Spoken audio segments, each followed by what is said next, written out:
சாப்பாடு ஒரு டிஃபன் வாங்கி தரல, டீ கொடுக்கல. ஏன்னா எல்லாமே முடிச்சதுக்கு அப்புறமா நாங்க அங்கே தான் கீழே போய் சாப்பிட்டோம். சரி ஓகே, ஏதோ டென்ஷன் வந்துருப்பாரு சொல்லிட்டு அப்படியே விட்டுட்டோம்.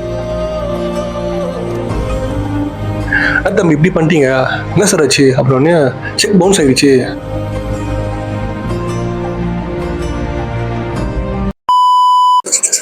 ஹாய் ஹலோ வணக்கம் மக்களே, வெல்கம் டு மெட்ரஸிடா 07.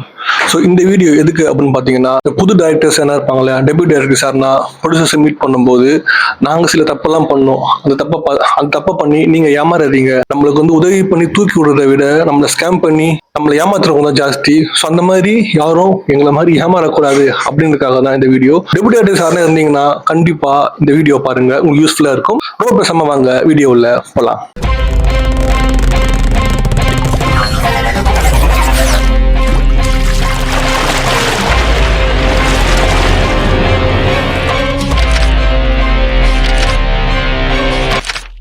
ஸோ நான் ஃபர்ஸ்ட் சொன்ன மாதிரி இந்த விஷயம் எங்கே ஆரம்பிச்சு அப்படின்னு பார்த்தீங்கன்னா, ஃபர்ஸ்ட் லாக்டவுன் முடிஞ்சு வந்து அந்த கவர்மெண்ட் வந்து ஓப்பன் பண்ணாங்கல்ல, சில ரெஸ்ட்ரிக்ஷன்ஸ் ஓப்பன் பண்ணாங்கல்ல, அப்போ தான் வந்து எங்களுக்கு இந்த அனுபவம் வந்துச்சு.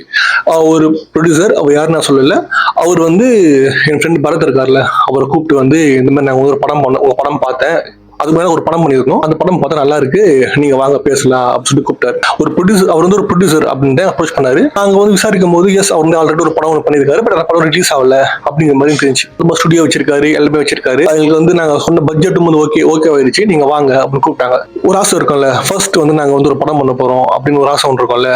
ஏன்னா இவ்வளவு நாள் வந்து நாங்கள் செலக்ட் பண்ணியிருந்தோம், ஸோ மொதல் படம் நாங்கள் பண்ண போறோம், ஒரு ப்ரொடியூசர் கிடைச்சிட்டாரு அப்படிங்கிற சந்தோஷத்துல வந்து நாங்கள் போறோம், அவர் மீட் பண்றோம், பேசுறோம், எல்லாத்துக்குமே ஓகே ஆயிடுச்சு.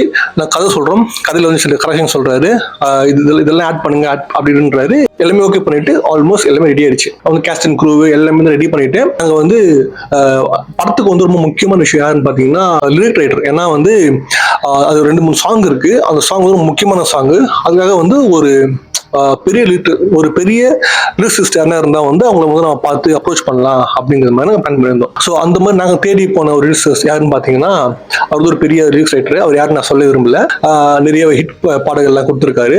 ஸோ அவர் வந்து அப்ரோச் பண்றோம். அவர் வந்து தம்பி நான் யாரும் தெரியுமாப்பா, இந்த மாதிரி வந்து நான் இந்த படம் பண்ணியிருக்கேன். ஆமா சார் தெரியும், உங்க ஒர்க் பெரிய ஃபேனு, இந்த மாதிரி நாங்கள் படம் பண்றோம், சின்ன பட்ஜெட் தான், நீங்க பண்ணி கொடுக்கணும் அப்படின்னு சொல்லிட்டு அவரை வந்து அப்ரோச் பண்றோம். அவரும் ஓகேன்னு சொல்லிட்டாரு. அதுக்கப்புறமா ஒரு ஆர்ட் டைரக்டர் ஒருத்தர் மீட் பண்ண போறோம். அவரும் வந்து பாத்தீங்கன்னா மிகப்பெரிய ஆர்ட் டைரக்டர். நாங்க கான்டாக்ட் பண்ணி பேசும்போது சிரிச்சிட்டாரு, ப்ரோ நீங்க தம்பிங்கன்னா நீ யார்கிட்ட பேசுறீங்கன்னு தெரியுதா, இல்ல ஒரு டேட் ஃபிக்ஸ் பண்ணி ஒரு ஹோட்டல் அவர் உட்கார வச்சு நாங்க மீட் பண்ணி அவர்கிட்ட பேசுறோம். அவருக்கும் ரொம்ப இம்ப்ரெஸ் ஆச்சு. அவர் என்னன்னா பசங்க ரொம்ப ஆர்வமா இருக்கீங்க அப்படின்ட்டு அவர் சரி தம்பி நான் பண்ணி தரேன், என்னால முடியலன்னா கூட என்னோட அசிஸ்டன்ஸை வச்சு நான் உங்களுக்கு வந்து ஆர்ட் ஒர்க்லாம் பண்ணி கொடுக்குறேன் அப்படிங்கிற மாதிரி சொன்னாரு. சொல்லி முடிச்சுட்டு அவரும் வந்து போயிட்டாரு. ஸோ நாங்கள் மாதிரி எல்லா வேலையும் வந்து ஸ்டார்ட் பண்ணிட்டோம். அதுக்கப்புறம் ப்ரொடியூசர் கிட்ட சார் ஃபர்ஸ்ட் ரிலீஸ் பண்ணுறதுக்கு அந்த ஃபோட்டோ ஷூட் மாதிரி வைக்கணும்னு சொல்லிட்டு ஃபோட்டோ ஷூட்லாம் வந்து நாங்கள் வந்து செட் பண்ணிட்டோம். ஃபோட்டோ ஷூட்லாம் நடந்து முடிஞ்சதுக்கு அப்புறமா ஒரு சின்ன சலசலப்பு என்ன அப்படின்னு பார்த்தீங்கன்னா, ஏன்னா அது வந்து எங்களுக்குமே அது ஃபர்ஸ்ட் ப்ராஜெக்ட் அப்படிங்கும் போது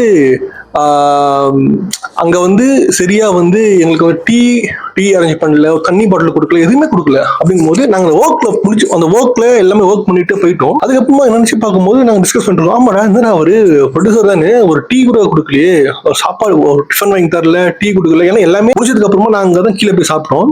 சரி ஓகே, ஏதோ டென்ஷன் வந்துருப்பாரு சொல்லிட்டு அப்படியே விட்டுட்டோம். இதுக்கப்புறமா ஒரு நாள் கழிச்சு லிரிசிஸ்ட் கிட்ட வந்து நாங்க வந்து ஃபோன் பேசுறோம். அவர்கிட்ட அட்வான்ஸ் ஒன்று கொடுக்கலாம் அப்படிங்கிற மாதிரி பிளான் பண்ணிட்டு இந்த மாதிரி ப்ரொடியூசர் கிட்ட போயிட்டு, சார் இந்த மாதிரி லீட் ரைட்டர் இருக்காரு, அவர் லாக் பண்ணணும், ஒரு அட்வான்ஸ் ஒன்று கேட்டுங்க அப்படின்னு ஒரு அமௌண்ட் ஒன்று எழுதி கொடுத்தாரு செக்ல. நாங்க வந்து 2 நாள் கழிச்சு அந்த லிரிசிஸ்ட் கிட்ட பார்த்துட்டு அந்த செக்கை வந்து ஹேண்ட் ஓவர் பண்ணிட்டு வந்துட்டோம். நைட்டு ஒரு மறுநாள் எங்களுக்கு ஃபோன் அடிக்கிறாரு, தம்பி இப்படி பண்ணிட்டீங்க, என்ன சார் ஆச்சு அப்படின்னு, செக் பவுன்ஸ் ஆயிடுச்சு, அக்கௌண்ட்ல காசு இல்லைன்னு சொல்றாங்க, தூக்கறி போட்டுச்சு. என்ன சார் சொல்றீங்க, சார் இருங்க சார் அப்படின்னு சொல்லிட்டு நாங்கள் வந்து என்ன பண்ணோம், திருப்பி அந்த ப்ரொடியூசர் கிட்ட ஃபோன் பண்ணோம். ப்ரொடியூசர் ஃபோனே எடுக்கல, டைப் பண்ணிட்டே இருக்கும். அவர் அசிஸ்டன்ட் ஃபோன் எடுத்துட்டு சார் வந்து இப்போ கொஞ்சம் பிஸியா இருக்காரு, நீங்க அப்புறம் கால் பண்ணுங்க, லைட்டா ரிசர்வ் தட்டிடுச்சு.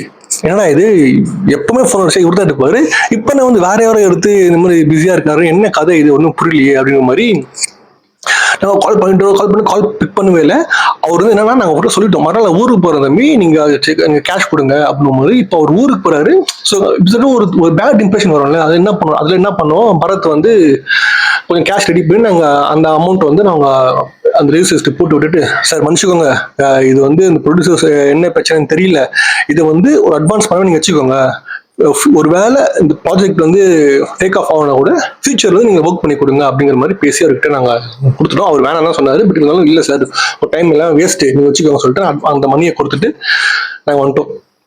அதுக்கப்புறம் தெரிஞ்சிருச்சு இது இவர் வேலைக்கு வர மாட்டாரு. நாங்க பூஜை எல்லாம் போட்டோம், இந்த படத்துக்காக பூஜை போட்டு அந்த பிக்ஸ் எல்லாம் ஆட் பண்றேன். அப்ப நான் அவரை பிளர் பண்ணிருப்பேன், யாருங்க பூஜை எல்லாம் போட்டுட்டு எல்லாமே பண்ணிட்டு ஃபர்ஸ்ட் லுக் எல்லாம் வந்து ரெடி பண்ணியாச்சு. ஃபர்ஸ்ட் லுக்ல வந்து ஒரு டிசைனர் கொடுத்து போஸ்ட் ரெடி பண்ணியாச்சு. அனௌன்ஸ்மெண்ட் பண்ணலாங்க வரும்போது இது பண்ணிட்டாரு. சரி ஓகே, எனக்கு ஆரம்பத்தை தெரிஞ்ச உடனே நாங்க என்ன பண்ணோம், அதுக்கு ஒரு படம் பண்ணார்ல ப்ரொடியூசர், அந்த பையனை பிடிக்கலாம், அந்த டேரக்டர் பிடிக்கலாம் சொல்லிட்டு எப்படியோ அந்த டேரக்டர் வந்து பிடிச்சிட்டோம்.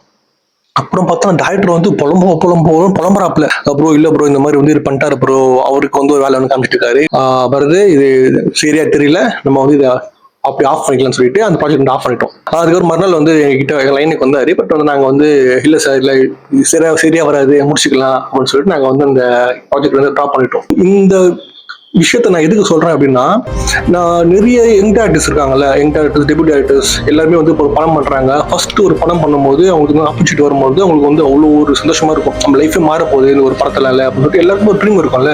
பட் ஆனால் இந்த மாதிரி சில பேரா இருக்கிறதுனால உங்க ட்ரீம் வந்து ஸ்பாயில். நீங்க ஒரு கம்பெனியை ஏறி போய் பாக்குறீங்கன்னா ஃபர்ஸ்ட் 4-5 இடத்துல விசாரிங்க. டக்குன்னு அவங்க என்ன சொன்னாலுமே அதை நம்பிடாதீங்க. 4-5 இடத்துல அந்த கம்பெனி பத்தி விசாரிங்க. ஓகே, அது வந்து ஜெனியூனான கம்பெனி உங்களுக்கு தெரிஞ்சா மட்டுமே நீங்க ட்ரஸ்ட், ரொம்ப ட்ரஸ்ட் கதைங்க சொல்ல வரேன். ஏன் ட்ரஸ்ட் கதைங்க சொல்ல வரேன்னா, நீங்க வந்து 1008 ட்ரீம்ஸ் இருப்பீங்க, கடைசியில இது வந்து நடக்கல அப்படிங்கும் போது உங்க மனசை ஏத்துக்க முடியாது. அது வந்து ஒரு தோல்வியில முடியும். இவ்வளவு நாள் நீங்க ஒர்க் பண்ண அந்த ஒர்க் எல்லாம் என்ன ஆயிடுச்சுன்னு சொல்லிட்டு நீங்க அப்படியே உட்காந்துருவீங்க. ஸோ நீங்க அதுல இருந்து மீண்டு வரதுக்கு டைம் எடுக்கும். ஸோ அது வந்து திருப்பி உங்களோட டைம், உங்களோட டே தான் வேஸ்ட் ஆகும். ப்ரொடியூசரை நீங்க மீட் பண்ண போறீங்களா, அது உண்மையான நல்ல கம்பெனியா, அந்த கம்பெனி பத்தி விசாரிச்சுட்டு அதுக்கப்புறமா நீங்க கதை சொல்லுங்க. முதல்ல ஒரு டீமை ஃபார்ம் பண்ணிட்டு அதுக்கப்புறமா நீங்க ப்ரொடியூசரை பாருங்க. நீங்க ப்ரொடியூசரை பார்த்துட்டு டீம் ஃபார்ம் பண்ணதெல்லாம் வந்து எல்லாருக்கும் இது இப்போ நாங்க பண்ண இந்த விஷயம் எல்லாமே பாத்தீங்கன்னா நிறைய பேர் வந்து அப்போ அந்த டைம் வந்து நிறைய பேர் வந்து இந்த மேல ஒரு பிலீவ் வந்து கம்மியா இருக்க வாய்ப்பு இருக்கு. என்னடா சொன்னா இல்லை பணம் பண்ணலன்னு சொல்லிட்டு. அதுக்கப்புறமா நாங்க மீடியம் வந்து பணம் பண்ணதுல வேற கதை. பட் அந்த வில் பவர் எங்களுக்கு இருந்துச்சு. பட் சில பேருக்கு வந்து வில் பவர் இருக்காது, என்னடான்னு சொல்லிட்டு ஃபர்ஸ்ட் 2 இந்த மாதிரி தோல்வியிலே வந்து சினிமா விட்டு போயிடுவாங்க. ஸோ வந்து இந்த மாதிரி தப்பு எல்லாம் வந்து யாரும் பண்ணாதீங்க அப்படிங்கிறதுக்காக தான் இந்த வீடியோ. கோயம்பேடுல வந்து ஆப்பிள் எல்லாம் சப்ளை பண்றேன், நான் பணக்காரன், இது பண்ண சினிமாவை பத்தி தெரியாம நிறைய பேர் உள்ள வருவாங்க. நிறைய அந்த மாதிரி நிறைய ப்ரொடியூசர்ஸ் வந்து டேரக்டர்ஸ் ஏமாத்தி இருக்காங்க. அதனால ப்ரொடியூசர்ஸ்க்கு சொல்ல வேண்டியது என்னன்னா, நீங்க ஒரு படம் பண்றீங்க, ஒரு டேரக்டர் வச்சு அப்படின்னா அந்த டேரக்டர் அது கேப்பபிளா அப்படின்னு பார்த்துட்டு நீங்க படம் பண்ணுங்க. அண்ட் டேரக்டர்ஸ் நீங்க ஒரு படம் பண்ண போறீங்க, ஃபர்ஸ்ட் படம் பண்ண போறீங்க அப்படின்னா அது உண்மையான ஜென்யூனான ப்ரொடியூசரா, காசு தருவாரா, படம் ரிலீஸ் சொன்ன டைம் படம் ரிலீஸ் ஆகுமா அப்படிங்கிறத பார்த்துட்டு நீங்க படம் பண்ணுங்க அப்படின்னு வீடியோ தலைமையை கேட்டுக்கொள்கிறேன். இது வந்து ஒரு கதை தான். இந்த மாதிரி நிறைய இந்த மாதிரி ஒரு 2-3 ப்ரொடியூசர்ஸ் பண்ணியிருக்காங்க. அண்ட் இந்த வீடியோ ரீச்சை பார்த்து நான் அந்த கதையும் வந்து நான் உங்களுக்கு சொல்றேன். அதுவும் வந்து ரொம்ப இன்ட்ரெஸ்டிங்காகவும் சுவாரஸ்யமாகவும் இருக்கும். அண்ட் ஜஸ்ட் இந்த வீடியோ உங்களுக்கு பிடிச்சிருந்தா லைக் பண்ணுங்க, கமெண்ட் பண்ணுங்க, ஷேர் பண்ணுங்க. மறக்காம மெரேசர் சேனலை சப்ஸ்கிரைப் பண்ணுங்க. இன்னும் சூப்பரான வீடியோல சந்திக்கிறேன். பாய் மக்களே.